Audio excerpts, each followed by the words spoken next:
This ain't no echo chamber. We're unlocking any chain. The devil's advocate speaking, cutting through the fog. Let us explain. Yeah. Pull up, turn the volume, let the bass ignite. Devil's advocates, that's the channel. Together we fight. They ain't here to echo what the masses preach. They challenge beliefs, putting truth within reach. Flip the script, reverse the lens, ain't no fear to provoke. Unpopular opinions, watch the stagnant water smoke. They dissect the narratives, poke holes in the facade. Sharpening the mind, ain't no truth they'll disregard. This ain't no echo chamber. We're unlocking any chain. Devil's advocate speaking, cutting through the fog. Let us explain. See, the description hit hard, that's the blueprint to code. Not everyone likes it, but that's the path they strode. Challenging beliefs, that's the mission, the aim. Flipping tables on conventional, fanning intellectual flame. Stepping opposing view, not for conflicts embrace, but to sharpen the blade of truth. Leave no logical trace of error or bias or thoughts that just float. They dig to the core, let the arguments bloat with substance and reason, not just empty retort. They building up thinkers, a mental fortress of thought. This ain't no echo chamber. We're unlocking any chain. Devil's advocate speaking, cutting through the fog. Let us explain. You don't go by always being right, that's a stagnant pool. Growth comes from questioning, breaking every rigid rule. Honest conversations, bold questions, a few uncomfortable facts. They lay it all bare, no turning back, no looking back. Seeking clarity or good debate, either way you win. They push you to understand where your own thoughts begin. So hit that subscribe button, let the knowledge unfurl. The devil's advocates, Changing your whole world. Yeah, it might make you squirm, but that's how you transcend. Listen to the devil's advocates till the very end. Peace.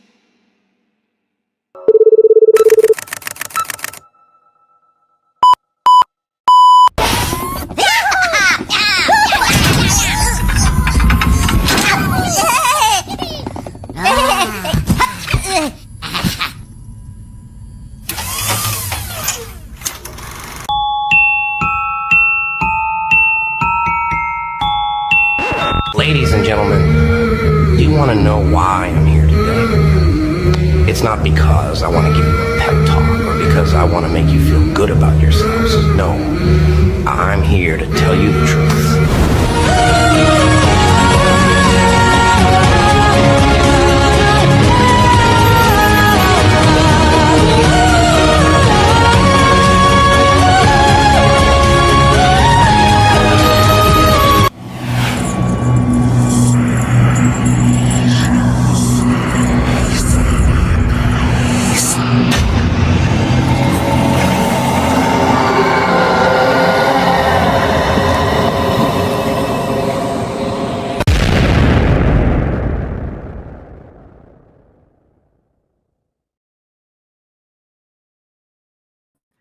Let me get that unmuted for you. You just saw my face move and you didn't see anything happening on one side. I'm simulcasting on two different platforms at the same time. My eyes are not going to be in the right place. I got to get the camera set up working. So if you see my eyes bounce all over the place, it's because I'm really discombobulated. I just got back from CrimeCon in Denver, Colorado. And actually it was in Aurora, Colorado, not Denver, Colorado, but they called it CrimeCon Denver, but technically it was in Aurora, Colorado. I have stories about that. I'm going to talk about a lot of stuff tonight. And again, I just got back. I just got my studio put back together. The lighting's not the same as it was when I left. So what the fuck happened with that? I don't know. But we're going to try to get some shit straightened out here as quickly as possible. Again, we're simulcasting because I want to try to get back on one of the platforms that I've been gone from along. That's you, by the way, when I'm looking at you down here. And then up here, I've been talking to the other thing. So I got two different simulcasts going on. I will work out getting those cameras closer together so we don't keep doing this weird shit. Let me say hi to some people on one of the platforms. So you over here, that the camera that I'm pointing at, you're going to have to hold on while I talk to some of the people on the other platform to say hi to some people. So again, Penny, thanks for coming in. Essie, thanks for coming in. I've got Robin backstage. She doesn't have a mic, I don't think yet, so she can't say anything, but she helps moderate verbally so I don't miss things, especially when I've got two different chats. I'm working on improving this so we can get both chats going and I can see what I'm missing in both rooms. But for tonight, it might be a little spotty for me be able to talk to two different channels at the same time. Thanks for giving me, by the way, your updates. Nicole, you're from Brooksville, Florida. Welcome in. Thanks for coming into Brooksville. I love it. I love it when you guys share the locations. I had some other locations in here. I'm trying to look for those again. Where the hell is it? I know there was several other locations that popped up. Northeast Louisiana. That's cool. That's awesome. Boof River Girl from Northeast Louisiana. And then we've got people here from Texas, I know, such as Kimberly, Festive. Oh shit, I forgot where Festive is living at. California, I think. Pennsylvania, SC. We've got people all over the place. So thank you for coming in tonight. Who else do we have in here that I just wanted to catch a shout out for real quick? Looking through, just getting kind of caught up on some of my channels. Ray, welcome in. Angela, thanks for coming in. Again, I love knowing where you guys are coming from. On the TikTok side, I probably, see, I wasn't going to say platform names because I don't think platforms appreciate me advertising the other platform, which is why I'm trying to, when I simulcast like this, not say and promote the other platform. Because if I was one platform, I'd be like, I don't want you telling people to go to the other platform. So let's pretend like we're not on two platforms, and I'll figure out how to do the wording on that shit later. Let me tell you what the format is tonight and a little bit about my channel and what we're going to do on different nights of the week, like tonight. And I got to get my notes done. So, first of all, let me give a disclaimer. This is, of course, commentary, news commentary. It is my opinions.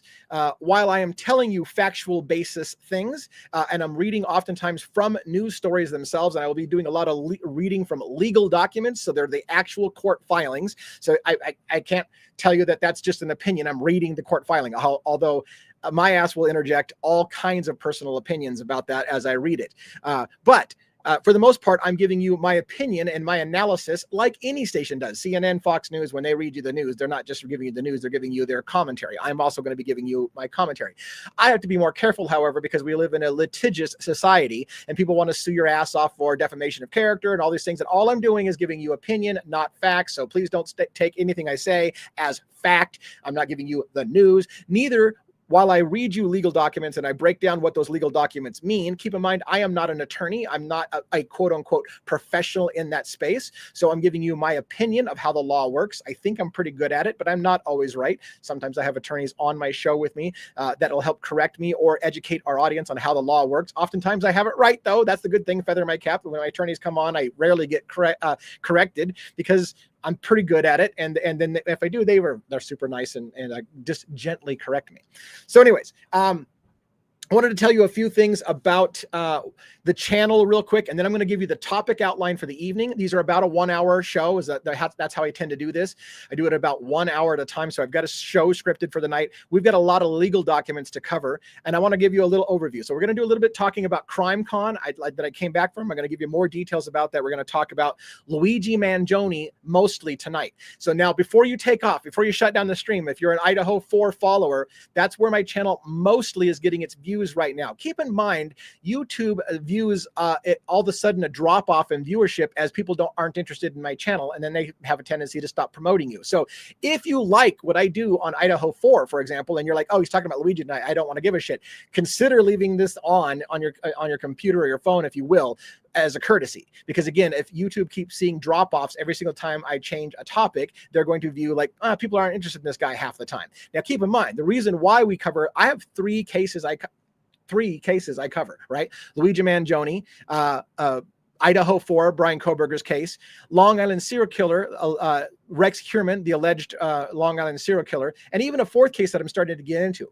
Now, one of the disadvantages, just for those people who are interested in why we do what we do and why I'm taking hits. By the way, so if I'm focused, I want to say this, by the way, for those people who want to kick me in the teeth saying, oh my God, you clickbaiting bastard, you're only doing this, you're profiting off of murder for your channel to get hits. If that was the case, you know what I would be doing? I'd be doing one case and one case only, because when I spread myself out, it tells the algorithm, hey, sometimes a hit, sometimes he's a miss. People who stay in one case the whole time, their channels grow faster. Now, having said that, I'm still doing what I'm doing because I believe in the cases that I'm following. And I think eventually my audience is going to figure out that I cover interesting details regardless of what case we're talking about. And I focus on the presumption of innocence. I focus on the law enforcement and pointing out when law enforcement oversteps the bounds, civil liberties issues, constitutional rights. I explain the legal basis behind things. We break down all kinds of stuff. And I educate people using high profile cases with the presumption of innocence. But because of that, again, if I was doing all one case, I would be known on YouTube or any of these platforms as the place to go for that information. And that audience was narrow in. But of course, when that case ends, like in the case of Idaho 4, as it's slowly coming to an end, I thought it was going to be over a while ago. It's still pretty hot and heavy. But when it slowly comes to an end, some channels might suffer if they don't have a place to go. So we're going to kind of just stay in the wheelhouse. But I want to say one thing before we get into tonight's real official stuff on Luigi Mangione. After again, I make the pitch. If you're an Idaho 4 follower, consider staying around and seeing if you like this. Consider staying around and see if you like it, because it really helps the channel. And if you want to support the channel and stuff we do in Idaho, you need to also stay around for Long Island serial killer and all those things, just to kind of show some love, show some support. So, my channel, by the way, is being, let me give you an example. If you didn't catch last night, and I'm going to be brief because this is about Luigi Mangione. I don't want to spend a lot of time on it. But last night we had a blockbuster show on Idaho 4 with Birdie Bombshell. Every Monday I go live with Birdie Bombshells. And that show was recorded by him and me, the exact same show. YouTube is shit. Shouldn't be telling that to another channel. Shit. Sorry, guys. Anyways, the point being is that they're showing his copy of our exact same show, and he's got 12,000 views on that show and counting. They haven't even started showing it on my side because I'm under review. So for some reason, the same exact content, he's up and going, and 12,000 views have been on it in the last 24 hours. And I've got 0 because they won't even let me show mine for some reason. So, and part of that happens because of a plethora of things going on where I got myself under review, and I got the same exact content this other guy has, literally the same exact content, but I'm not getting shown, he is. So I need some help. I need some love. I need some support. If you believe in what we're doing at the Devil's Advocates, do everything you can to get us through this hump until they stop flagging my account for whatever it is the hell they're flagging, so we can move on. All right. So, but again, if you didn't catch last night's thing and you're an Idaho 4 person, you need to catch that. Unfortunately, I have to frickin' send you to Birdie to watch it because mine hasn't been released yet. God, that's painful, but it's good shit. All right, so let's give you a little bit of a CrimeCon update, and then we'll get into Luigi Mangione for the rest of the night. Okay, so CrimeCon update. So CrimeCon is a giant convention. This year it was in Denver, Colorado. It was called CrimeCon Denver, although, like I said, it was in Aurora, Colorado. By the way, as an interesting aside, Aurora, Colorado was a major city 12 years ago or whatever when I was covering in 2012. So that's 13 years ago? 13 years ago. 2012, I covered the Aurora, Colorado shooting at Century 16 Theaters in Aurora. I wrote about that extensively. I have a book in the works that I still want to finish. Crazy shit in that case. And here's what's funny. During CrimeCon, I stepped out. I'm going to get back to CrimeCon in a second. But during CrimeCon, I stepped out and I went to Century 16 Theaters. I got kicked off the property. I got kicked off of Century 16 Theaters property for taking pictures of the building. They're saying, "Sir, do you have tickets to the theater tonight?" "No, I don't." "Then you need to leave. You're trespassing." And I'm like, funny. This is a public parking lot in a building that's wide open, and I got kicked off the property for taking some pictures. And it wasn't, I think it was like 3 pictures. I think I took 3 pictures. Now, to be fair, I started out by going behind the theater to view and video the back door where the shooter allegedly entered the theater. There was no cars on the back side of that theater, and immediately security came around the building and said, basically, "What the fuck are you doing at the back of our theater? Get out of here." So I ran around to the front of the theater and took some pictures, and they said, "Get off of our property, you're trespassing." I thought it was kind of funny, considering that CrimeCon is in their town in Aurora, Colorado. Of course, they're going to have looky-loos coming over to the theater where one of the most horrific mass shootings in our country happened. But they kicked me off, and I was super polite. I was not one of those guys, "Don't try to make me. I got constitutional rights." I didn't do that shit. I just fucking got off the property and we moved on. And it's okay. Got some photos. I'll share some of those photos. It's not illegal to take those photos, and nor was it illegal for me to be there until that gray area. Once I've been informed that I'm trespassing, I really do need to leave because they've informed me I'm trespassing. To stay at that point, they could have brought in law enforcement. So when they told me I was trespassing, I went ahead and left. All right, so enough of that. CrimeCon, I want to tell you a few updates, and then we're going to move right into Luigi Mangione. I was excited about CrimeCon because the first session was on Luigi Mangione. I told you this is Luigi Mangione night, so I was excited. I made a major mistake. a major mistake. And that is, while Luigi Mangione was first session, so was 4 other things. And Luigi Mangione wasn't in the main ballroom. I, like an idiot, assumed Luigi Mangione was main ballroom, front and center stage. And so I camped my happy ass in the main ballroom. And about 10 minutes in, I'm like, how the fuck are we not started on Luigi Mangione? So I double checked my schedule and I realized, oh my God, Luigi Mangione's in his breakout room on the side. Like, I was so pissed. Having said that, during the previews of CrimeCon, they have sizzle reels kind of advertising and promoting what's going to happen throughout the weekend. Luigi Mangione was featured pretty heavily on that. Some major reactions happened in the audience, mostly from the 75% females who kind of had some oohs and some ahs and some gasps and some slight whistles and trying to hold back the fact that they weren't trying to catcall Luigi Mangione in a room of 1,000+ people or whatever it was and look a little bit creepy. Because again, this place, CrimeCon, by the way, is very, very largely pro-prosecution, pro-law enforcement. It is not a place you go for standing up for somebody's constitutional rights or presumption of innocence. Everything there is pretty much slanted towards, hey, let's clap and pat ourselves on the back for catching the bad guys. And here's what we did this year in crime. So just to keep in mind, it's not necessarily the place you'd go for alternative views from mainstream media. All the mainstream media folks were there. Chris Hansen, you know, the famous Catch a Predator guy, you know, Nancy Grace is all over the place there. Brian Entin from News Nation, all the main talking heads who give you the official narratives, they're all there front and center, patted on the back. Look at how amazing we are for repeating the same dribble that you hear on every other station. Nothing different, nothing new. It's always the bad guy, bad guy, bad guy. Anyways, so I felt like I'm not good at being brief. I felt like a rock star for a day when I first showed up. It seemed like a lot of people recognized me. I had people pointing at me, I had people talking. I did have somebody actually say something about, hey, yeah, that's a YouTuber. He's streaming on his channel right now, blah, blah, blah. So it was kind of cool. I felt like kind of a little bit of a rock star for the first day, even though we have a very small channel and I'm still in that small space. But anyways, second day that was so packed, and the third day it was so packed, I faded into obscurity. Having said that, let me give you a teaser before we get into Luigi Mangione officially tonight. Let me get a teaser. I met some really cool people at CrimeCon this year. One of which, a gentleman who has been featured in a major documentary. He was a college, I'm not going to tell you everything about it, but he was a college, or not a college, he was a football coach. I think it was a high school football coach, but he was a football coach. One of his students, I believe, well, I know, was accused of molesting and I think murder of a 4-year-old boy and was convicted wrongfully because he was from the wrong side of the tracks. He was a poor kid. They put the wrong guy in jail because they narrowed in on the poor kid, accused him of being a pedophile, maybe a murderer. I can't remember if the kid was killed. Anyways, got put away and then later got exonerated as a wrong person because they failed to look at the rich kid from the rich side of the tracks because he was well-connected, well-respected family, and so they didn't look into it. So that individual and I randomly met at CrimeCon. And as we start talking about, what do you guys do? What do you do for a living? Oh, I'm doing a true crime podcast. Oh yeah, no shit, so am I. That guy and I are probably going to get together and you're going to get to watch his story. He's already got a 5-part series about that case on Paramount Plus called Outcry. So I'm telling you a little bit more than I was planning on telling you right now. Clint Harper, I think is his name. So I'm telling you way more than I planned on telling you. Anyways, that is not 100% locked in, but he and I had an instant connection. He liked what I did. I liked what he did. And so I told him, I said, hey, when I get my shit back together and I'm back home from CrimeCon, let's get you on my show. He's got a brand new YouTube channel, so I'm going to help get his channel launched. We're going to get him on here and you guys are going to have a great time, I think, listening to him when I get him in. I'm pretty sure that's a done deal.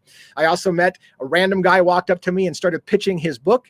He's a reporter who's retired. He spent his entire career breaking things like bank robberies from like the 70s. He had written articles in the LA Times, front page articles. He had done a whole big thing, and he's writing the book about his life history chasing these bank robberies from way back in the day. And he's started chatting me up, and I'm like, why are you chatting me? Like, are you trying to get something? Well, I'm trying to promote my book. I'm like, well, okay, well, you want to come on my show? Yeah, probably I want to do that. So we'll see about that. And then I met a really, really cool individual. He's got a Substack page called State of the Deep. I think that's right. Oh, fuck, that would be horrible. Instead of Deep State, it's like State of the Deep. Anyways, on Substack, Joe is his name. I don't have his last name for you. But anyways, he and I hit it off famously. What an amazing guy that is. Him and I are, just as a teaser, I'm not going to tell you everything. Him and I have got some major things in the work for this channel. So if you're excited about learning about some of the foundational stuff behind our cases, holy shit, this is going to be so cool. What a great opportunity is for our channel. All right, I've talked enough about everything but Luigi Mangione, so let's get into Luigi Mangione tonight. All right, so The two things you need to know about Luigi Mangione at the moment is that Luigi Mangione, and by the way, let me get Robin online. I just realized I don't give Robin the microphone that she needs to have. Are you there, Robin? I'm here. Have you wanted to talk? Have you wanted to talk for like 20 minutes and haven't been able to? What? Well, I wanted to tell you that Chappie gave you a super chat. Frick. You know what? See, this is why you're supposed to have a microphone. So, Chappie Boss, thank you so much for the support on one of our platforms. Again, I'm simulcasting, so got a little financial bump on that. And thank you so much for that. I would rather listen to my grandpa. I'd rather listen to my grandpa try to eat a peach without his dentures on a continuous loop than hear about another off-room find. You know what?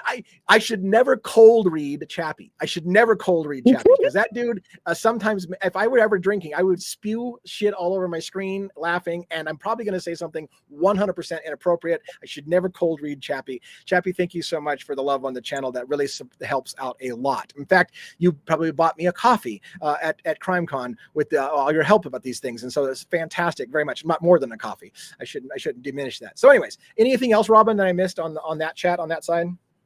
I don't think so. Just everybody was really happy about you going to CrimeCon, that kind of thing. So, no, I think you're good otherwise. But yeah, I wanted to tell you about Chappie. He's the man. Yeah, fantastic. Also, I saw one of my moderators on the other platform, the T platform, pinned a comment, but it's gone away. So, Kimberly, if you're on there over there and you can repin that comment, I'll try to get to that real quick before I get into the more meat of the Luigi Mangione documents and stuff. So if you've got that handy, let's see. I'm going to just give her a second to see if she can pin that comment.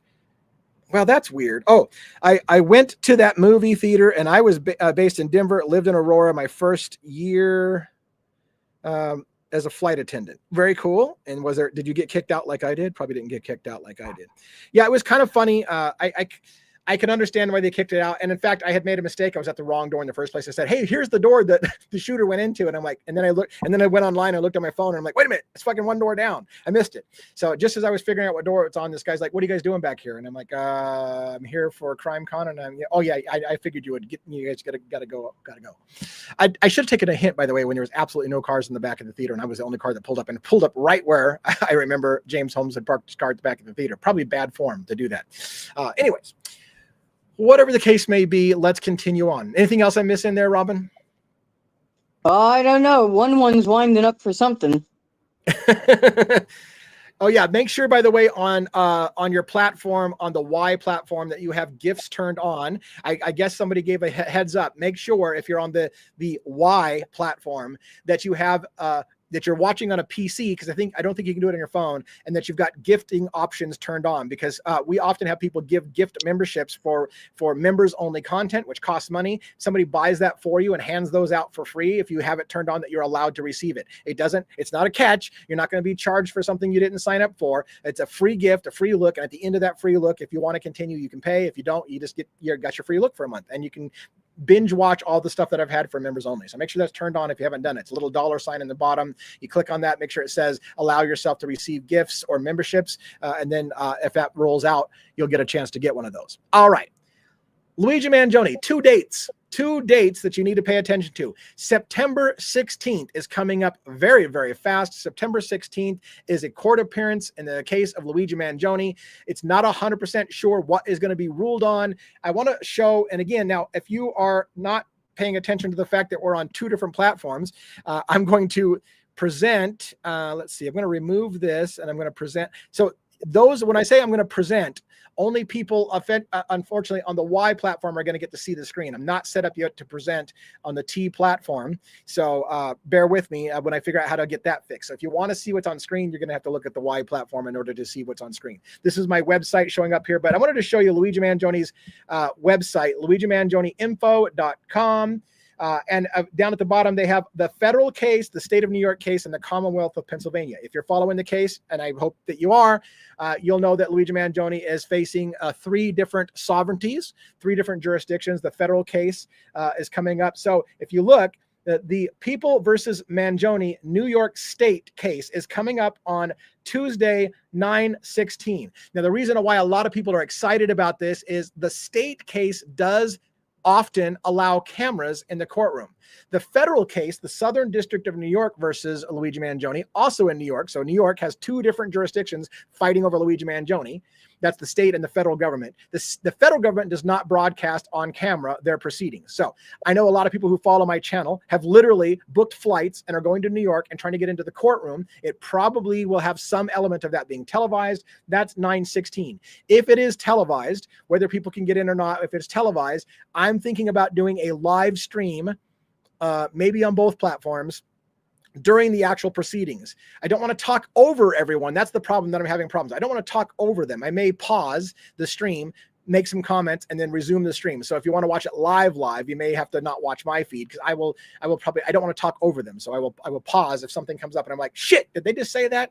So we'll do a live stream, I think, on 9/16, if that happens. Now, the reason I say if it happens is there's been a lot of fighting back and forth in legal documents over that case, and some possibility that court case, that date will be rescheduled. I don't think it's going to get rescheduled. There's been plenty of reasons for it to be rescheduled for some time now, and they haven't rescheduled. Yeah, go ahead. Hey, Lee, if you check out Jennifer Henry's comment, Jennifer Henry's comment. yeah, I so wish I could pin these for you. Was it okay? Thanks, sweetheart. No, that's not the one. No, it's he further wasn't the up. only shooter. He wasn't the only shooter. I was locked up 2 cells from James Holmes. Was he talking about James Holmes?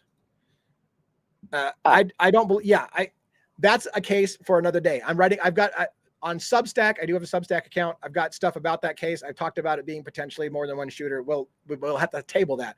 Let's stay with Luigi Mangione for the moment. All right, so I'm assuming you meant Luigi Mangione, or the James Holmes case. Anyways, let's continue on. So 9/16, that's a date. I will and that happens to be a Tuesday night. So again, I follow 3 cases. Tuesday night is devoted to Luigi Mangione. That court case, that a court appearance appears to happen on Tuesday. How convenient for me. So I'll do a live stream during the court appearance, and then I'll do my regularly scheduled Luigi Live, where we'll do a summary and updates of the court appearance that day. In addition, there's one other court date you need to know about Luigi Mangione, and that is November 7th. This is a pretty exciting one. Because it's the Commonwealth of Pennsylvania likely ruling on the issue about whether Luigi Mangione was illegally arrested or not. I'm assuming that's going to be it. So, and I don't want to spend a ton of time explaining the history of it. Unfortunately, I've got a million videos on this topic, and I've talked all about why that was an illegal arrest in Pennsylvania. But Thomas Dickey, the attorney in Pennsylvania, filed a omnibus motion against that arrest, saying that was an illegal arrest. The district attorney responded, a prosecutor responded and said it was not illegal. And for months, way fucking longer than should be absolutely allowed by law, the judge has refused to rule on whether or not it's legal or not. In the meantime, they're using things that likely, if it was an illegal arrest, will never be allowed to be shown in court, and they're still putting it in the cases in New York. When they extradite him to New York, they're taking things that were found on Luigi Mangione in Pennsylvania, which may have been obtained illegally, and it is known in legal parlance as fruit of the poisonous tree, right? So if it was an illegal arrest, that everything they got on their arrest is illegal and can't be used in court, even if it's in New York. More than likely, they should not have to be able to use fruit of the poisonous tree as well. So funny enough, Commonwealth of Pennsylvania doesn't want to make an official ruling and say, yeah, that was an illegal arrest, because it's all hands on deck to prosecute Luigi Mangione as the most dangerous man in America. We're going to get to that in a minute, these legal fights that we're going to talk about a little bit in depth. So tonight we're going to look at, Chappie Boss, thank you for dropping another support. I'm hungry like a hostage back in 10 minutes. Fantastic. Dude's got some amazing comments. All right. So Chappie's got, he's in rare form tonight. No, I don't even think it's rare form. That's normal form for Chappie. Anyway, Point being is we're going to hit some legal documents. What we're going to hit first is we're going to hit the fight over aggravating circumstances. I'm going to give you a little bit of education, and then we're going to read a letter. Now, here's what's funny. I've told you before, I love reading legal responses written by Karen Agnifilo, because she's a pit bull. She's a high efficient lawyer who has a way with words. Avi Moskowitz is the one who signed this particular document. We're going to read it at length. But Avi Moskowitz signed it. But I'm telling you what, I feel that that Karen Agnifilo wrote the thing and Avi signed his name to it, because it felt like a Karen Agnifilo letter all the way. And I was stunned when I got to the end of the letter. I'm like, go Karen, rip their ass in a new one. And then I get to the bottom and like, signed Avi. And I'm like, bullshit, that's Avi. So if you're into it at the level that I am, you'll know I feel like Avi is a little bit more dry, and that letter was not dry, so it felt like it was written by Karen. Now, what does Avi do? And if we were to get into it, and then we're going to, by the way, then we're going to cover that Pennsylvania fight about the habeas corpus issue. Habeas corpus essentially mean I own the body. So when you're having a habeas corpus issue, it's who has the right to detain Luigi Mangione? Who has the right to his body? Should he be free, or do I have the right to keep his body in prison? And does the Commonwealth have the right to keep his body, or does the federal government in New York have the right to keep his body, or does the state of New York have the right to keep his body? So everybody has this issue of habeas corpus. Which jurisdiction has the right to keep the body of Luigi Mangione detained behind bars? So we're having that big fight. We're going to get into that a little bit. And so you learn a lot about the law if you're not familiar with it by watching the show. All right. So let's talk about the fight over the aggravating circumstances, and then we'll bring that up on screen. All right, so let's see. I've got it on screen now for those who are on the Y channel. This is a filing for the United States District Court, Southern District of New York. Anytime you see in legal documents or anything on the website about the Southern District of New York, we're talking about the federal case. Now, this is very nuanced, and so people who are not familiar with this, I need to explain a few things.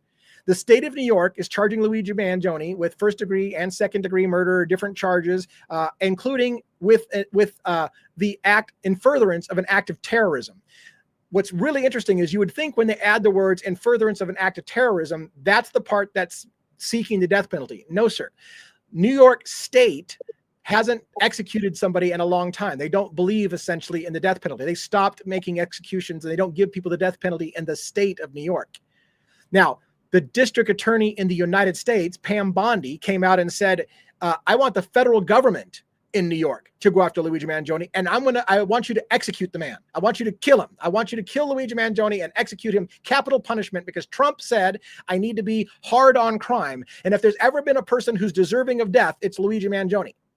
Now, Karen Agnifilo, who's representing Luigi Mangione in both the state and the federal case in New York, said, that's the most ridiculous thing I've ever heard in my life, that Luigi Mangione is the only person in America deserving of death in New York, when 300 and something other people were murdered in New York last year, and none of those are being put to death. None of those are being called the most dangerous man in America. So what is special about Luigi Mangione? And so the fight that we're going to read tonight is basically Karen Agnifilo asking the state, explain to me, please explain to me how Luigi Mangione rises above the level of any of the 300 and something other murders in New York alone last year that you think he's deserving of death. So she wrote a letter to the judge saying in the federal government, because the federal government's the one that's trying to put him to death. And the way they do it, and it's, again, you learn a lot about the law, but I don't want you to do a snooze fest to put you to sleep. So in the federal government, in order to get, they don't have first and second degree murder in the federal government case. That's a state case thing. They got first degree, second degree murder. But in the federal case, the execution part comes with aggravating circumstances. So when you have a murder with aggravating circumstances, meaning something above and beyond a normal murder, that's what you have to understand the nuances of this fight. The whole reason murder is a problem, right? But you don't put everybody to death for murder. You only put people to death where it has special aggravating circumstances, something that rises this above even the worst thing of murder. It's even worse than murder. It's murder with aggravating circumstances. So that's what the federal government in New York is trying to say. Luigi Mangione is a murderer with aggravating circumstances, something that makes him more important than the other 300 and something other people that were murdered last year. All those murderers, they didn't have any aggravating circumstances, my ass, but Luigi Mangione does, also my ass. So Karen Agnifilo said, my ass, there's nothing that's aggravating here. Explain to me how he has aggravating circumstances. Now, the prosecution, the district attorney in New York recently responded by saying, we've already told you enough about what we're charging Luigi Mangione for and why we're going after aggravating circumstances. And here's a bunch of court law that says we have no obligation to tell you anything more than we did. You can go pack sand. That's the response to Karen Agnifilo. No, we will not tell you anything more than we told you. You know why we're going after the death sentence on Luigi Mangione. And here's all the court cases that support. We don't have to tell you shit. To which now we will read Karen's response. Okay, Avi Moskowitz's response. which is basically, no, you do have a responsibility. And here's all the court law that says you do have a responsibility. And so you lied by saying that you don't have a responsibility. You absolutely do. And here's all the court rulings that say that you do. Now it's up to a judge to determine which one of the arguments sounds better to them. Because both cases are using court documents to say, I've given you all that I need to give you. And the other side, you have not given me all that you need to give you. Will a judge rule on it and say, yeah, here's how it's going to go. Now that date coming up on September 16th is not the federal case. So we're not going to get that ruling on this issue there because that's the state case. Are you confused enough yet? I hope to break this down as easy as possible. So on the screen, and let me explain a little bit about the lawyers, and then we'll get right into. And thank you. One just gifted a bunch of member-only memberships for people. So again, if you had the memberships turned on, you have an opportunity to get a free membership for the content. So if you're on the Y platform, you could have just gotten a free membership. 10 memberships went out for free to people. So hopefully you've got that dialed in and you got a free membership for a month. All right, let's talk about this. So where the hell was I going with this, Robin? I was starting to make a point about. Well, shit. I'll just get back on track. You want to make sure that we weren't confused about, right, about the state versus the federal thing. So right. what I'm gonna do is I'm gonna get into the nuance. Oh yeah, Avi Moskowitz. I was gonna explain to you who Avi Moskowitz is. Karen Agnifilo with Agnifilo Intrader, that's the name of her company. She's his primary attorney. She has a team of attorneys that work with her, including Mark Agnifilo, who oddly enough was the lead attorney on P. Diddy's case. Don't boo, don't hiss, and don't hold it against her. Luigi Mangione has nothing to do with P. Diddy, but her husband is also a lawyer, and he represented P. Diddy.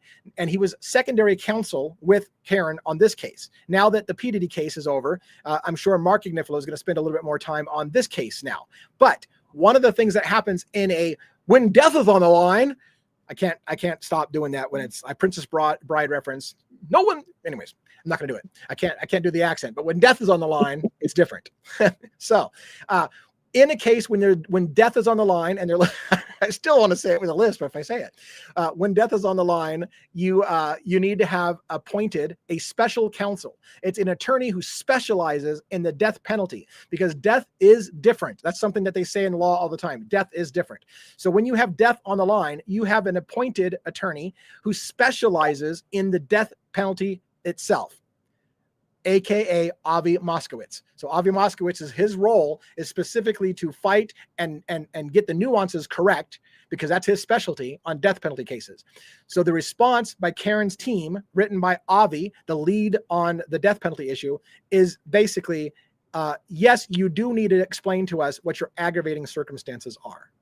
All right? So we're 37 minutes in. This is going to go long tonight. So let me break this down. So I've got this document on screen. Let's get reading right away because I don't want to have it be here forever. We'll get it done in an hour and a half, maybe probably instead of an hour. All right. So here's the court document on screen. It's the United States Court District, United States versus Luigi Mangione. It's got the number on there, but the defendant, Luigi Mangione, respectfully submits this reply brief in furtherance support of his motion to seek an informational outline. So what they're asking for is, in order for us to defend against the death sentence that you want to give Luigi Mangione, we need to be fully prepared on what your case is and what you plan to show at trial. To which the prosecution said, we've shown enough. We've told you the basic broad outline, which is that Luigi Mangione terrorized the population with his acts, that Luigi Mangione recklessly endangered lives on the street of New York by doing it on the downtown streets of New York and could have killed any innocent person. And those are the main things. And they said that's broad enough. That's all you need. To which Avi is going to say, and Avi Moskowitz is a death penalty specialist, and no, sir, you are incorrect. You need to provide us more. And here's the legal briefings why. Now, we're not going to read all of the court cases they cite because they cite a metric fuck ton for those paying attention of court cases, which they did in the prosecution, by the way. The prosecution's response, they got a whole lot of court cases they cited. And I was like, well, they laid it out pretty clearly. They've got all this precedence that says that we've given you all that we have to do. This response is, no, you didn't, and an equal number of court cases. So God help that judge who has to read all those court cases and decide which one of them is on the right side. In its brief in opposition, the government contends, so this is Avi talking about the DA's response. So in its brief opposition, the government contends that the law does not require it, the prosecution, to provide such information to the defense, stating that the overwhelming majority of courts have consistently rejected such demands. So again, the defense for Luigi Mangione demanded to know what it is that was aggravating circumstances. The prosecution's response was, all these court cases say we don't have to give you any more than we've already given you. While it is true, they said in this letter, while it is true that the Federal Death Penalty Act does not explicitly require the government to provide an informational outline, which is what they're asking for. So what the defense is asking for in Luigi Mangione's case is an informational outline. And they say right off the bat, while it's true, the Federal Death Penalty Act does not explicitly require the government to provide an informational outline. So good for you for being all technical.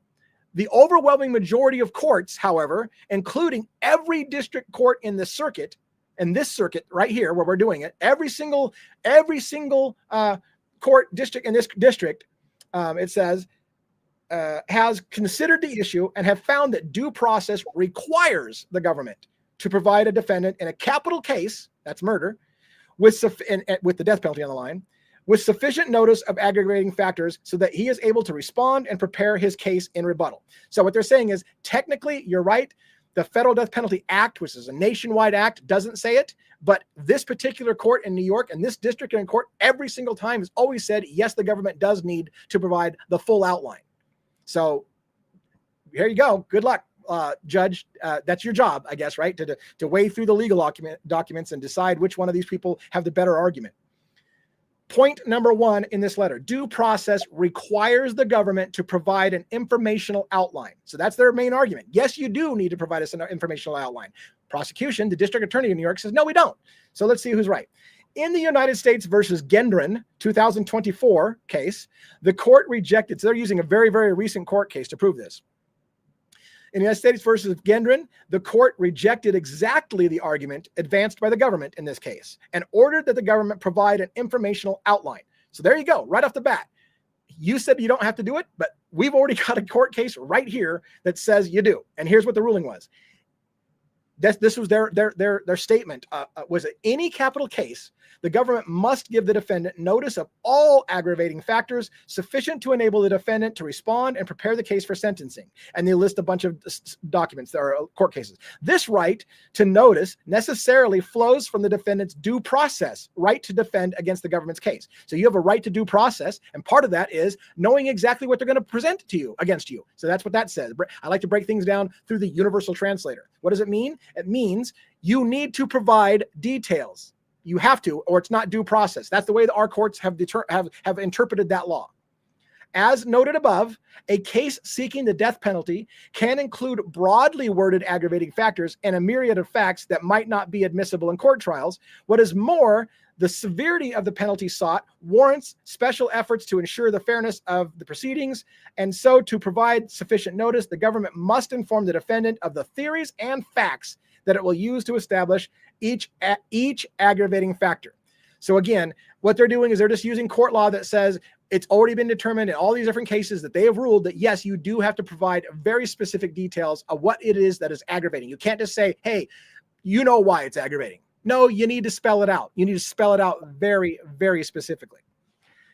I'll take a breath, Robin. Do we have anything I need to address yet? Not at the moment. Okay. I'm just kind of fascinated listening to you, so sorry.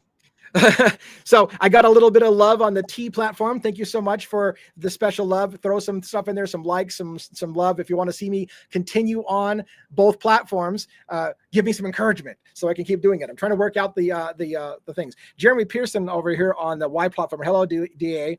Were you able to see Joseph Scott Morgan at CrimeCon? No. And are you a fan of his work?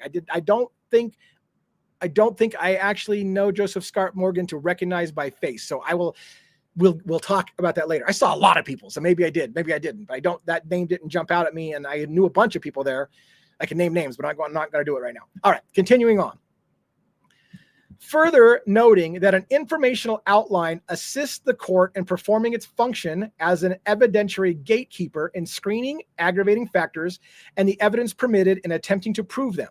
The court concluded that courts may use their inherent authority to order the government to provide additional information about aggravating factors in capital cases. So all they're saying here in this thing is that there's precedent in court cases that said that part of the role of the court is to actually make the prosecution give that the very thing that we're asking for, which is an informational outline of exactly what you're using to say there's aggravating factors, and explain to us how it's different than any other murder in New York.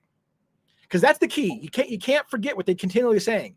A whole fuck ton of murders happen in New York. Why is Luigi Mangione's murder worse? You know why it's worse? Because he was a CEO of a healthcare company. I'm sorry, but we're not supposed to say that the CEO of a healthcare company is more important than your brother. So if your brother gets shot and killed, for us to say, hey, Brian Thompson is more important than you, we don't give a shit that your brother died. We only care that the CEO of United Healthcare died. That would be a problem. We don't do that in this country. So what they're trying to do is they're trying to say, explain to me why it is. Is it because he's so important?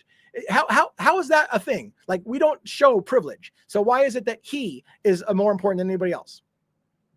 So thus, for example, in U.S. versus Kaczynski in 1997, is that Ted Kaczynski? Anyways, the court ordered, that probably is Ted Kaczynski.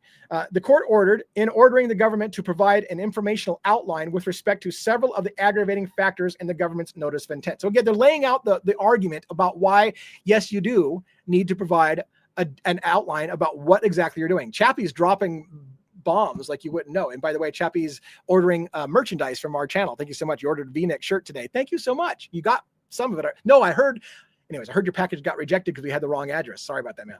Anyways, so despite the fact that the notice need not comply with the strictures of Rule 7, it must nonetheless survive constitutional scrutiny. That's one of the things I like to do in this case. I hope that you aren't getting bored. I believe in really breaking down constitutional rights, defending constitutional rights. And even if Luigi Mangione is the bad guy they say he is, let's do it right. Let's not violate his constitutional rights. Because again, if we are not going to obey the law, then don't sentence somebody by the law if we're not going to obey the law in the first place. Do it right. That's all I'm asking. Just do it right. Jeremy Pearson gifted a membership to somebody here as well. So awesome. If you had those memberships turned on, they're dropping memberships like it's going out of freaking style. All right. Kaczynski was the MK Ultra volunteer. We're going to put that on hold for a moment. All right. So the defendant's ability to defend against the case presented by the prosecutor, which includes advocating for a particular punishment, thanks for the gifts on the T platform, is the hallmarks of due process. All of a sudden, out of the blue, I've got sound playing on my screen, my computer. What the hell's going on? Hold on a second. I've got an audio playing, and if that plays on the wrong platform, I will get the whole thing shut down because I'm like violating somebody's copyright. So I really, really need to take care of that right now and find out. Okay, there, I think I got it. Holy crap.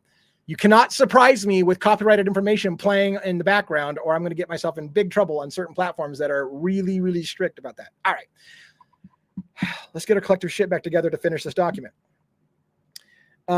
Moreover, a defendant must not be sentenced to death. This is a ruling, right? A defendant must not be sentenced to death on the basis of information which he had no opportunity to refute, i.e., you need to know what they're going to present against you ahead of time so we can be prepared. Therefore, at a minimum, due process requires a defendant to receive sufficient notice of the aggravating factors to enable him to respond and to prepare his case in rebuttal. In evaluating whether the due process was satisfied, the death penalty notice must be considered in conjunction with the offenses as charged in the incident, which can provide the requisite specificity to an otherwise insufficient notice. There's a lot of big fucking words in this document. I'm nailing them so far, but I'm gonna screw up somewhere. All right. Point 2, and I'll try to find a way to narrow this down because we're at 48 minutes. I got a whole nother little bit of tidbit that I want to do. It won't take us long to get through the Pennsylvania one, but this one is the meat. So this one is the meat. Point number 2, the information contained in the notice of intent is inadequate. So they said, the prosecution said, we've already told you what the aggravating factors are. And now they're coming back. A death penalty specialist is saying, no, it is not sufficient. Just giving us a broad outline of, oh, he endangered other people's lives is not good enough. Now, some of this is really good stuff. It feels like it was written by Karen, even though it's signed by Avi. In seeking to deny the defense the information that it needs to prepare properly for a potential penalty phase, I don't want to bore the piss out of you, but in a death penalty case, there's 2 phases. There's the finding of guilt, the guilt phase, and then there's the penalty phase, which is, and what is the penalty for this? There are 2 different cases. In a death penalty case, I'm just educating you if you haven't heard this for a while. In a death penalty case, the same jury rules, but it's like two separate things. First is, did he break the law? Yes or no? Okay. If he did break the law, second phase is death the only reasonable response to this? And that could be it could be, yes, he's guilty, but death isn't the way to go. That's a whole separate thing. Same jury, but a whole different phase. So when you're in that penalty phase, let's say he got convicted of murder or he was guilty of it, is death the only response? That extra phase of putting somebody's life putting somebody to death, death is different. It is way higher scrutiny, and they need to, from day one, know that death is going to be sought, and they need to have a lot of time to prepare for that penalty phase if it ever gets that far. So that's what we're fighting about. The government further contends that the defendant has received adequate notice of each aggravating factor. That was their response. You've got enough. But that contention is false. That's what the defense is saying. False. You did not give us enough.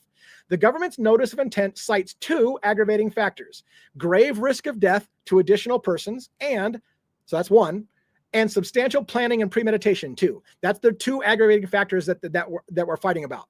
You said the aggravating factors are he provided grave risk of death to additional people and had substantial planning and premeditation in carrying out the murder. But further, it continues, but does not include any information concerning the individual or individuals who allegedly were put in grave risk of death by Mr. Manjone's alleged actions, nor does it contain any information regarding the actions that the government alleges constitutes substantial planning. Indeed, with respect to the 2 statutory aggravating factors cited by the government in its notice of intent to seek the death penalty, the government did nothing more than quote the language of the statute regarding this charge aggravating factor. So all you did in your big response was quote the law. We know the law, but you're missing the intent of the law is what they're saying. I hope this isn't boring the piss out of you. All right, so continue on. The government stated that because the shooting is alleged to have occurred on a public street in downtown or in midtown Manhattan, directly adjacent to a major New York City hotel during the early morning hours when people were commuting to work, that it's sufficient to justify the statutory aggravating factor of grave risk to additional persons. Sounds pretty reasonable, doesn't it? Hey, look, you shot somebody on downtown streets of New York where all kinds of people are around. You could have hit somebody. You put people at grave risk. Okay, sounds reasonable. It does, until you finish the sentence. Under this logic, the government is suggesting that every shooting on the street of Manhattan would justify for the statutory factor, which fails to narrow the type of cases in which the death penalty would be appropriate. So what it's saying is every single person who's murdered in New York was probably murdered in front of other people where somebody else got hit. But we don't prosecute people to death in every other 300 and something murders in New York. So why this case? Once again, oh, he put other people's lives in danger. So did every other motherfucker who killed somebody in New York. So how is this different? All you did is quote a law, but you're not explaining it. All right. With respect to the non-statutory aggravating factor of victim impact and future dangerousness. Now, here we go. I was going to break down, maybe I'll just let the words, the document speak for itself. The lack of useful information is even more problematic. The discovery produced by the government does not provide any indication as to how the government intends to prove those 2 aggravating factors and what evidence it intends to rely on with respect to victim impact. So what they're saying is one of the aggravating factors is people were really, really upset that their father or their loved one or their brother or their sister was murdered. They're really upset. So therefore there's victim impact. Once again, how is that different than any other person who's murdered? Every single person who's murdered has a father, a mother, a brother, a sister. They have family who are really upset that they got murdered. So if you're going to use, anytime someone's upset about something, that makes it a capital case that we're going to put you to death for, then why are we not doing that with the 300 and something other murderers? Everyone is impacted by murder. So again, if you have something that says an aggravating factor is an impact, it means something more than somebody's upset about it. By fucking definition, somebody's going to be upset about murder. So how is it different for Luigi Mangione? With respect to the victim impact, the notice of intent simply alleges that Mr. Manjone caused injury, harm, and loss to a family, friends, and coworkers of Brian Thompson. So does every person who's been murdered. The injury, harm, and loss caused by Manjone with respect to the victim is evidenced by the victim's personal characteristics and by the impact of the victim's death upon their family, friends, and coworkers. That was their quote. The loss of a loved one is, of course, always tragic. This is the defense's response. Of course. The love of a loved one is always tragic and traumatic to a victim's family and friends. However, to constitute an aggravating factor to support the death sentence, the defense needs more than what is self-evident in every homicide. So That's the same fucking thing I just said. Everyone is upset when somebody gets killed. How is it different for Luigi Mangione? The notice does not indicate which family members or co-workers were harmed, what personal characteristics of Mr. Thompson are referred to, or the nature of the impact that is caused by the death or the alleged victims. The victim impact language in the notice of intent, in this case, is virtually identical to the language charged in Gendrum, which is the first court case they cited up there, where the government alleged that the defendant caused harm, injury, and loss to the families and friends of the victims. The injury, harm, and loss caused by Gendron, which is that case we talked about above, with respect to each victim is evidenced by the victim's personal characteristics and by the impact of the victim's death upon his or her family and friends. The court in Gendron found the notice to be insufficient and ordered the government to provide an outline with the personal characteristics it intends to prove to each victim, the identities of the people whom it intends to prove were affected, and the type of scope of loss, injury, and harm suffered. What is that all saying? It's saying, just like in this other case, the court came back and said, not good enough that you say somebody was impacted by the death of their family member. No shit. It always is. Get more specific. The court finds that the defendant is entitled to a greater specificity regarding this factor, to wit, which members of the family have suffered, the nature of their suffering, and the nature of their permanent harm. For example, whether members of the family sought counseling or other medical treatment, such as hospitalization, whether or to what extent family members suffered financial harm, or relevant considerations in discerning whether this factor is indeed aggravating. So you have to say more than, hey, his wife was really upset about it.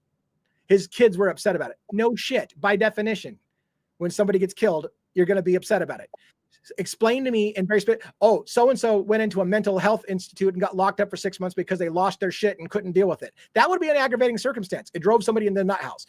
That we can talk about. Who was abnormally impacted? Because loss is going to be an impact. How is it abnormal? Tell me who suffered abnormally.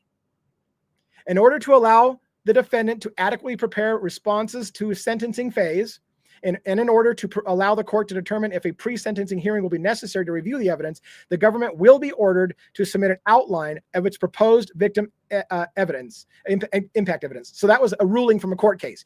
If you're going to go to trial and you're going to have a penalty phase where death is on the line, you must give them a full outline of exactly what all the factors are so they can prepare for it. Legalese gibberish, somebody says. Yes, but it's still a good case in understanding the nuances of law. All right. Jennifer Henry says, look at the, what is this? Look at the black guy who was in prison on the Joe Rogan show. He did so much and proved to be a great person who turned their punishment to good, but got out and dismembered the man who put him in. It sounds like you're making a counterpoint that every murderer should be executed. I don't think that's, again, I don't know if that's where you're going with it, but I'm going to set that aside because I don't want to get into a personal thing. But every murderer, yes, there's a potential for everybody to go out and commit a crime again. But that doesn't mean lock everybody up and throw death penalty on just one guy because he shot a CEO of a healthcare company. That's my point. Now, with respect to the future dangerousness, the notice of intent alleges that Mr. Manjone's present and future danger because he expressed intent to target an entire industry. So they're saying Luigi Mangione is a danger to society because he intended to target an entire industry and rally political and social opposition to the industry by engaging in an act of lethal violence, and that he took steps to evade law enforcement, fleeing in New York immediately after the murder and crossing state lines while armed with a privately manufactured firearm and silencer. So that's so far what the government has given as their aggravating factor. He provides a future danger because he was targeting an entire health insurance industry with lethal violence, and he fled across state lines after the murder. Here's their response. The notice does not indicate when and where Mr. Mangione expressed to intend to target an entire industry, or how he intended to target an entire industry.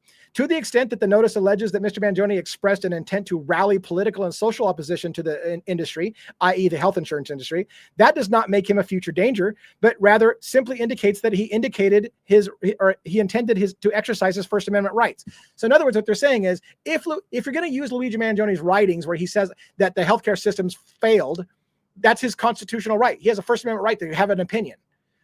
And saying that he murdered somebody to make that statement, those are two separate things. He can say he's got a problem with the health insurance industry. You're trying to say that, and he murdered somebody to make his statement, and they're going to argue no. In fact, Mr. Mangione never stated anything publicly, released anything publicly, or expressed anything online to suggest that that was his intention. Law enforcement This is the key. Law enforcement, prosecutors, and the mayor of New York City are solely responsible for the very fear that they are now attempting to attribute to Mr. Mangione. Why? Because Mangione had a notebook of some of his problems with the health insurance industry. That was a private notebook. Nowhere in there says, please release this to the New York Times. There was nothing like that in there. Luigi Mangione had no intention for that to be made public. It was law enforcement who said he had a manifesto on him. And here's the words of his manifesto. It was law enforcement and everyone in mainstream media who published his words in a private journal and said, here's his manifesto. This is what Luigi Mangione intended you all to find out. And their argument, his defense attorneys, was if that notebook is Luigi's, no part of that was intended for the public. It was a private notebook. You're the one that made it public. So you're the one that made it a manifesto. As for the evading the law part, enforcement and law enforcement and traveling across state lines with a firearm and a silencer, those facts are relatively common in homicide cases, and thus fail to narrow the type of cases in which the death penalty would be appropriate. Now, again, keep in mind, this is not the defense already conceding that Luigi Mangione committed the murders. They're saying, if Luigi Mangione committed the murder, you saying that he fled state lines with the weapon is no different than anybody else that commits murder. So why, again, if Luigi Mangione is the shooter, is it special for him that he fled the state with the weapon? A lot of people in murders flee the state with the weapon, and they're not charged with the death sentence. Finally, it should also be noted that upon information and belief, United Healthcare historically has received numerous threats that predate December 4th. That's when the murder happened in 2024. So they've got a history of receiving death threats at United Healthcare. Thus, the defense is entitled to understand the scope of which the government will attribute to Mr. Mangione to justify his execution. Recognizing the weakness of this aggravating factor and in an attempt to justify its inclusion in the notice of intent, the government, in its opposition brief, alleges that Mr. Mangione represents a continuing threat to the public safety because the murder was allegedly committed and was motivated not by personal animus, but by a broader intent to send a message to inspire hostility towards an entire industry. So again, they're claiming that Luigi Mangione intended this to be a fight against the healthcare industry. Here's the interesting part that they respond. Even if it's true, interesting way to word that, even if it's true, the defendant's alleged intent to call attention to the abuse of the healthcare industry in denying or delaying needed medical services does not prove that he was advocating the use of violence against other members of the health insurance industry in its future. So in other words, if Luigi Mangione is bitching about how bad the health insurance industry is, no part of that says, and everybody should go out and kill somebody for it. No part of it did he rally the public to go kill somebody. Indeed, there is not a shred of evidence in the terabytes of discovery produced by the government to date that indicates that Mr. Mangione was advocating the use of violence by any others against members of the health insurance industry or anyone else for that matter. It is precisely because the discovery produced to date does not provide any evidence that Mr. Mangione presented a future danger to the public that the defense is asking that the government be required to provide additional information outline indicating how it is they intend to prove this aggravating factor. So in other words, show us anywhere where Luigi Mangione said that he wanted to kill other people or inspire the public to kill other people, et cetera, et cetera. All right. We're almost done with this document and we won't spend a terrible amount of time on the next one. So that's the good news for you. If you're like, oh my God, can we get done with the legal documents? It's what we do on this particular case in particular, right? All right. So let's get on with this. To further support their position that Mr. Mangione poses a future danger, the government directs the court to the website created by counsel, www.luigimangoneinfo.com, which they said, see, this is him trying to rally the public. He's got a fucking website. Luigi, your prisoner has a website. He's trying to rally the public. Well, here's their response. So they provided the fact that he has a website as evidence support that he poses a future danger. The website, they respond, was created by counsel, by his defense, guided by Federal Rule 23.1 to dispel misinformation and effectively address the numerous delays, requests that we received from members of the public and press regarding 3 simultaneous prosecutions of that Mangione faces. He's facing prosecution in 3 different jurisdictions. So they're continuing on. Let me break this down for you. Additionally, numerous United States Bureau of Prisons web pages became inactive following January 20th administration transition. So when we changed presidents to Trump, they had a shutdown of a lot of pages in the United States Bureau of Prisons, therefore making it harder and harder for people to be able to keep up to date on what's going on in the cases they're following. So counsel created a website to let people know what's going on in the cases because the government's not doing their job. Counsel wanted to ensure that members of the public were following proper legal procedures to reduce any imposition of the Bureau, imposition on the Bureau of Prison staff. Since his arrest and predating the launch of the website more than 2 months later, Mr. Mangione has received thousands of unsolicited letters from all over the world. This outpouring of support has created an understandable backlog for the Bureau of Prisons, causing Mr. Mangione to often receive letters months after they've been sent. A frequently asked question to counsel is whether or not Mr. Mangione has received a particular correspondence. To address this backlog issue, a simple mail catalog was created to inform the people who take time to write to Mr. Mangione so they can see whether their letter was received. So that's all they're doing. On the website, they've got information about the court cases that the government no longer is adequately telling you about. So they're like, we're going to tell you where the court cases are so that you don't miss it because the government's not telling you. So that's one reason it was created. And two, people want to ask us all the time. They waste our time. They waste your time asking, did Luigi get my letter? So we were keeping a letter log of what letters he was received.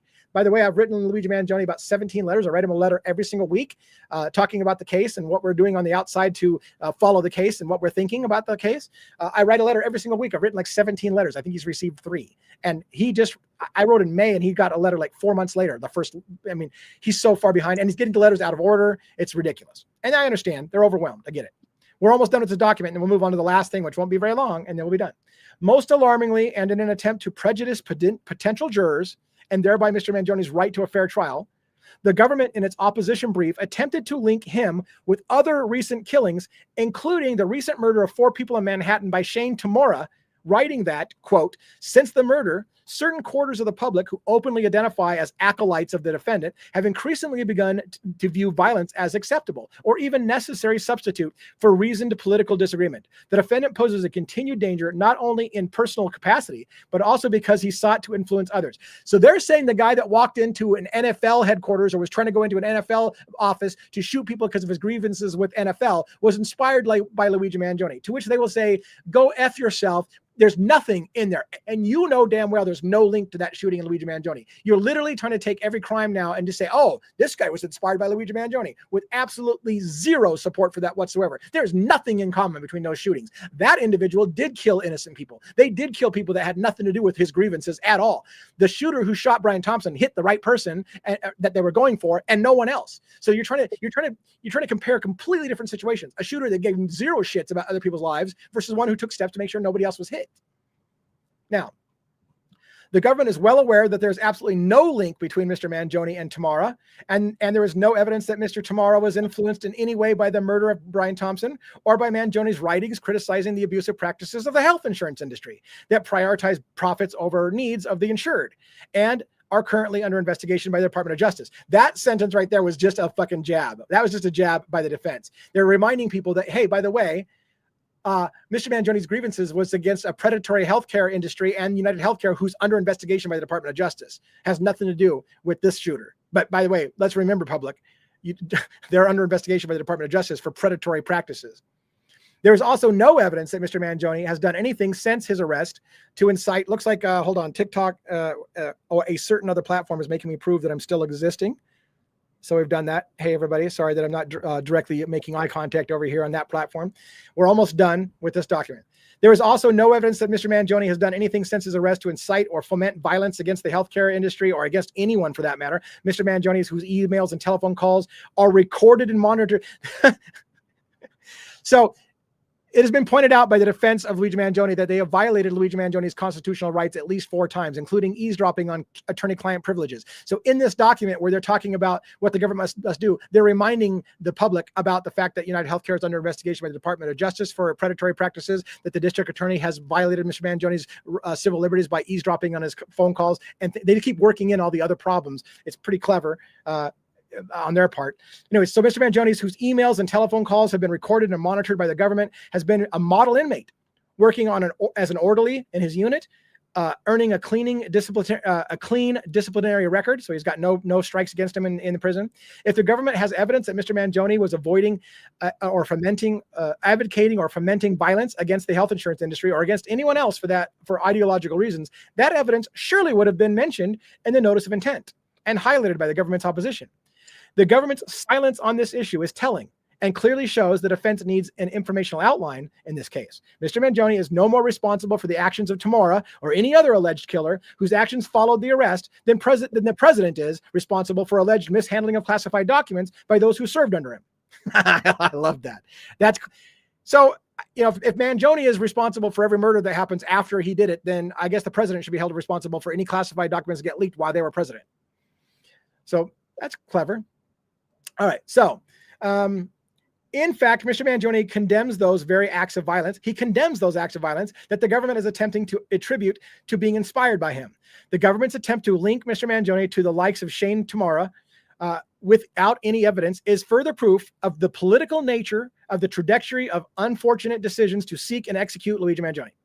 If the government intends to prove that Mr. Mangione continues or will continue to present a danger to the public, it should be required to inform the defense of the evidence it intends to use to prove the aggravating factors so that the defense can be prepared to refute and better enable the court to determine whether such evidence is indeed aggravating. Are you still there, Robin? Did I put you to sleep?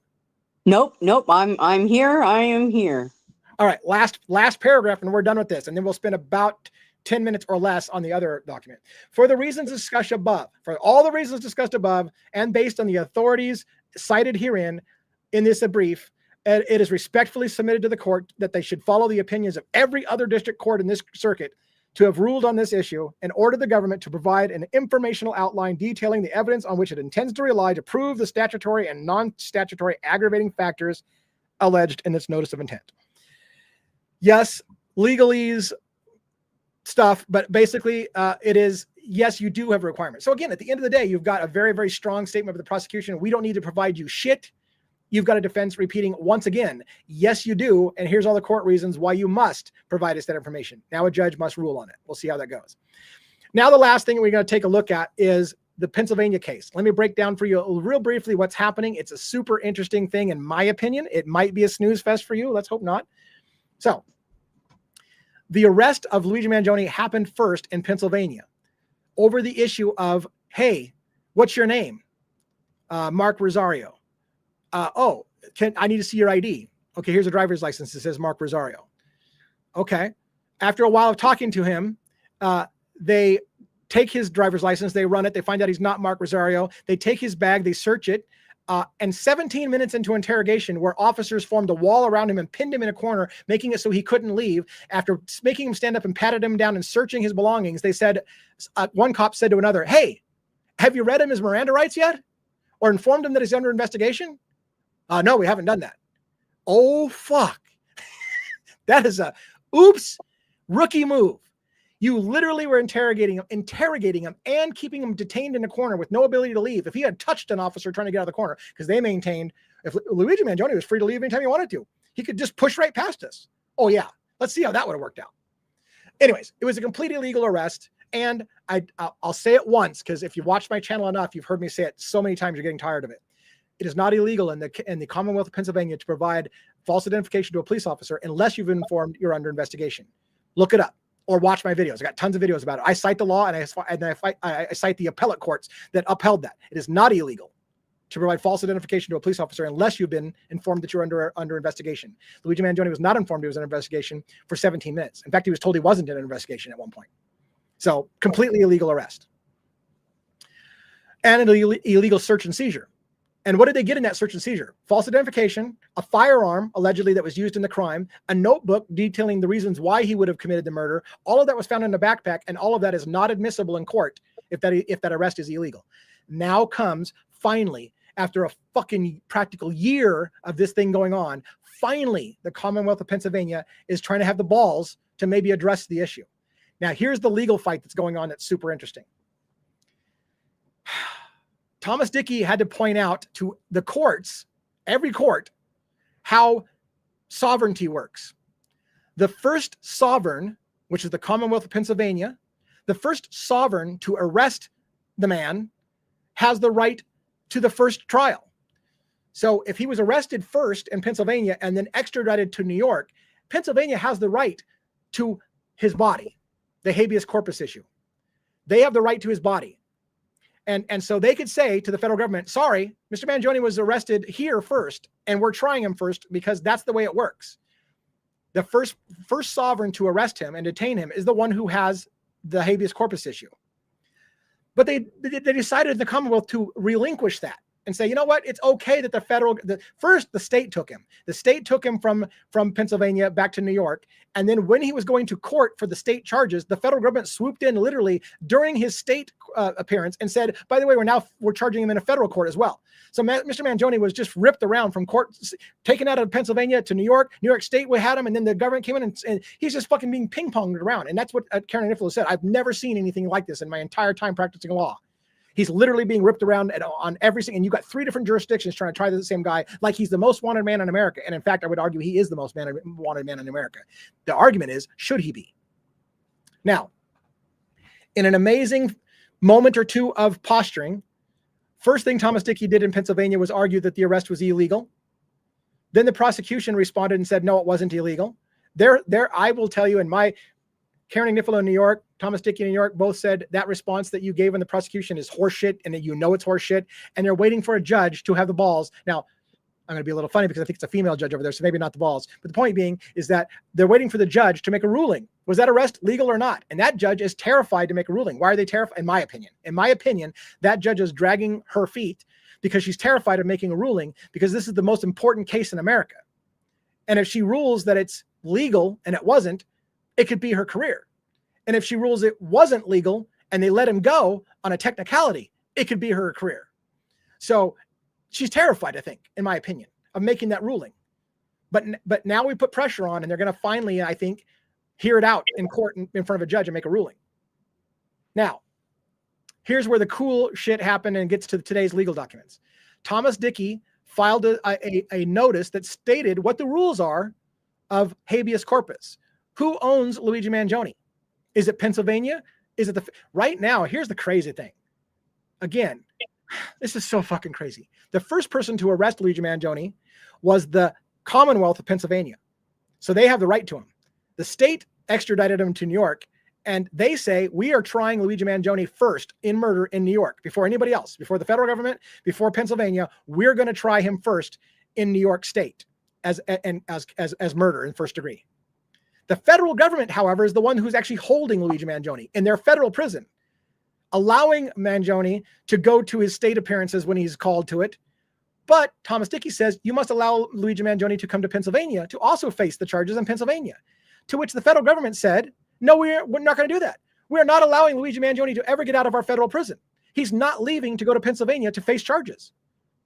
To which Thomas Dickey said, au contraire, let me cite the law that says a defendant has the right to appear in person against the charges against them. So Luigi Mangione must appear in court in person. To which the prosecution in New York said, Zoom calls are good enough. So we have a technicality fight. The law says a person has the right to appear in person. They're saying a Zoom meeting is in person, and he's saying no, it's not. So Thomas Dickey filed a writ of habeas corpus act, essentially, that said, you are required, God, I hope this isn't boring to you. You are required, if you're the first sovereign to arrest him, to exercise the fact that you have the right to try him first. And if you don't, you only have a certain amount of time. You've got like a year. You've got a certain amount of time in which you must either bring charges against the man or let him go. So you're the jurisdiction that arrested him first. You have the right and responsibility to bring charges to him or let him go. You've had him long enough. Bring the charges to and let him have a defense in court or let him go. And you must at least request from the federal government in New York to let Luigi Mangione come to Pennsylvania to appear in court. That's required by law. You must request it. Even if they're going to tell you no, you must request it. And to be fair, the prosecutor in the Commonwealth of Pennsylvania bought it. And they should. It's the law. And so I loved it. The prosecutor was like, hey, by the way, here's an official notice to the marshals in the federal government. Please let Luigi Mangione come to the Commonwealth because we're required by law to ask you if he can come to Pennsylvania to appear in court. So he did exactly what he knows he has to do. You're required by law to ask. So he did. Please let Luigi Mangione come to Pennsylvania and we will pay for it. You release him from custody and the Commonwealth of Pennsylvania will pay for the transport of Luigi Mangione to appear in person in a court in Pennsylvania. So it's been asked. The federal government has already said unofficially it will not allow it. They won't allow it. Marshals have no intention of letting Luigi Mangione go to Pennsylvania.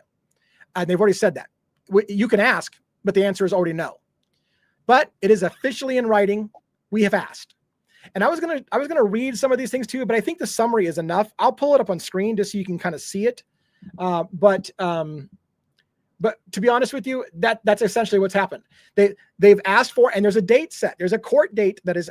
So here's the gist of it. We'll wrap up. Here's the gist of it. There's a court date set for November 7th of this year for Luigi Mangione to appear in the Commonwealth of Pennsylvania. I believe for the judge to finally have the stones to rule on whether that was a good arrest or an illegal arrest. God help everyone if they say it was an illegal arrest, because that's going to be the most crazy domino effect. I don't even know how they deal with it. I suspect, to be fair, that the judge is going to be a little cowardly and say it was totally a legal arrest when it was illegal. It's illegal 6 ways from Sunday. But I don't think any judge is going to have the stones to say it's illegal, because that could topple the federal case and the state case. Now, to be fair, they will still try Luigi Mangione with or without the gun, with or without the confession letter they said was in his backpack, with or without the false identification. They will still try him. They say they've got so much evidence against Luigi Mangione that they don't need those things, but it's certainly going to hurt their case monumentally. So the right thing that's going to happen if you're just following the law. Now, I'm not saying this is not a statement about whether Luigi Mangione is a good guy or a bad guy. It's a statement if you're following the law. If you're following the law, it should be ruled that was an illegal arrest in Pennsylvania. Therefore, the confession, the gun, all things found on them are fruit of the poisonous tree and cannot be used in the case in New York and either in the state or in the federal government. That's what should happen. Will it happen? I don't know. So there we have it. November 7th is coming up.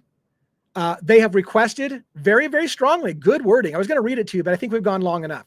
Very good wording that said, hey, federal marshals, please release Luigi Mangione so that we can do our legal requirement of letting Luigi Mangione appear face-to-face. They stated it. You're right. We have a legal requirement to allow Mangione to appear in person in our court system. We'll pay for it. We'll transport him. We'll bring him here. Just let us do it. Let us fulfill our obligation under the law. But again, the Southern District of New York, the federal government has already said the answer is fucking no. Before you ask, the answer is no. So it also states in the response, which I was going to read to you, if the answer is no, the defense needs 14 days or will be given 14 days to find what they want to say in response to the no answer. So if you're not going to if your answer is really going to be no in writing, no, Luigi Mangione cannot appear in person in Pennsylvania, then the defense needs 14 days to figure out how they're going to respond to that bullshit. Are they going to file something that says, well, then we'll get a higher level judge to let our people go? I don't know what they're going to do. The point being is that they have a chance to counter the counter. So that court date may or may not happen, depending on when the federal government decides to say, no, Luigi Mangione will not go to Pennsylvania. We already told you no, and it's going to be no till the end of time. Will that 14-day ticker happen before the court appearance? Will Luigi Mangione ultimately have to be forced to concede that and set the precedent in this country from now on that a Zoom meeting is the same thing as appearing in person? Because that's what's at the stake here. Are we going to set the precedent in this country that appearing on Zoom is the same thing as appearing in person? Because that's the precedent that we're going to set if they say that's true. A lot of interesting shit in this case. All right. Thank you all, by the way, for the 40-something of you that are hanging out with us that long through legal documents. I realize it's super dry for a lot of you, but that's a really good turnout for Luigi Mangione when usually it takes Idaho to talk about that many people. You have my gratitude for helping that channel through that so long. On the T platform, we have a small audience over there, but you stuck loyal through me on that side. Thank you so much for the nearly 9,000 something likes over there and the followers that are doing there. People have given some money support on both sides of the house. Robin, do we have anything that I'm missing on this side, and maybe Kimberly on the TikTok side if she wants to pin something? One had some questions earlier, and 1111 wants to know what camera you were using last night. What? Last night during Birdie's show? Yeah, right. Yeah, she said you looked really good. Oh, that's hilarious. It's the same exact camera I'm using right now. The difference is I was in a hotel room with a lot more space than my little tiny studio with the drop cloth behind me. So duly noted. I'll go back and watch that video and see what I did differently there that you liked better. But yeah, it was just same camera, same lighting setup. In fact, well, relatively. I had the lighting positioned differently. So maybe that's it. Maybe the lighting was positioned differently. But whatever the case may be, thank you for that. 1-1's comments. What do we have from 1-1? 1-1 always likes to throw shit in there that makes me have to fucking think so deep that it breaks my brain. Love, one was responding to Love always. I worked for NYPD 22 years and his arrest was complete violation of his rights. Oh my God, I love that. Yes, I don't always want to call him out. 1-1, who's a follower of the show, is a NYPD officer, long-term NYPD officer. Supports the show. So for those of you who think that I'm so critical of law enforcement, we have law enforcement that watch the show. We have attorneys that watch the show and they love what we do. The presumption of innocence, and there's cops who believe that, hey, look, it's not okay to violate someone's civil liberties and break the law to get the bad guy. So 1-1 is pointing that out. But I suppose that's not the question that 1-1 had fired, but that's great. That's a great moment what we had there for that. Any other comments? Let's see.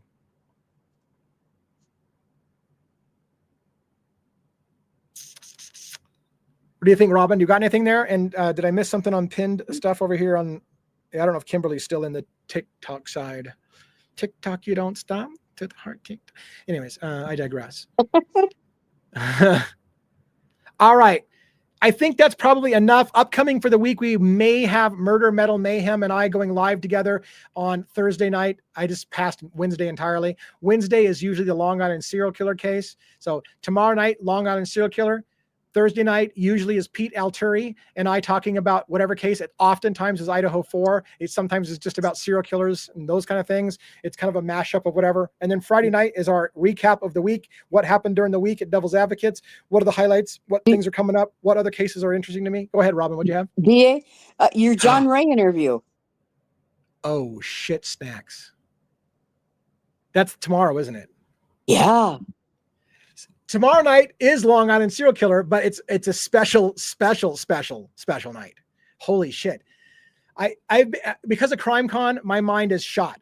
I had an interview with John Ray, who's the attorney representing the family of Shannon Gilbert. She was one of the first people, she was the first person that started the whole discovering of bodies in Long Island that led to the discovery that there was a serial killer that we dubbed the Gilgo 4 murderer, and then later on Lisk, or the Long Island serial killer. John Ray represented the families of Shannon Gilbert. I had John Ray have come on to do a pre-recorded show with me and an interview. What an amazing interview. That's what, right as I said it, 1-1's like, what an amazing interview, because our members only got a chance to preview that. We're going to premiere it live tomorrow. We're going to premiere it live. The intention, if I can get my collective shit together, remember what the hell day it is that Bertie Bombshells and I, who go together on Monday and often talk about Idaho 4, he's going to shut his stream off that night and come over to watch the premiere on my channel of the interview with John Ray. We're going to watch it in entirety, and with any luck, John Ray will be able to break away from 2 cases he's currently on, and he's got a heavy schedule, and join us. He was intending to join us for questions and answers after we premiere the live that we've already recorded. He was going to be waiting in the wings for live questions and answers. However, John Ray had 2 new cases break that he's in, and dockets that are filling up right now that may impact his ability to be there for the live Q&A, but he wants to be there. So I'm still waiting for an answer from John Ray's office and whether he can make the live Q&A, but if you know anything, I don't care if you do know anything about the Long Island serial killer. If you even don't know, watch it and learn about the Long Island serial killer case. It'll blow your mind what John Ray says. He's not the defense attorney. He's not the prosecutor. He's a victim advocate's attorney representing the families of some of the victims of the Long Island serial killer. You do not want to miss some of the bombshells and his view of how law enforcement in Suffolk County works, how the district attorney works, how that case is proceeding. It'll blow your mind. So make sure you catch that tomorrow. I'll try to promote it during the day tomorrow to remind everybody that's coming up. Big show. That is it, everybody. I'm going to call it. We're done.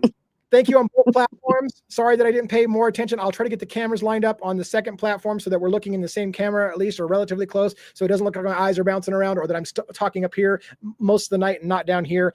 Audience is still low on the T side. Let's hope that picks up. On the Y side, we're doing great. Other than, can we please have the Y side stop suppressing my videos? That'd be nice. The same video is out there being broadcast by Bertie, and I can't get mine to even show yet. So thank you so much.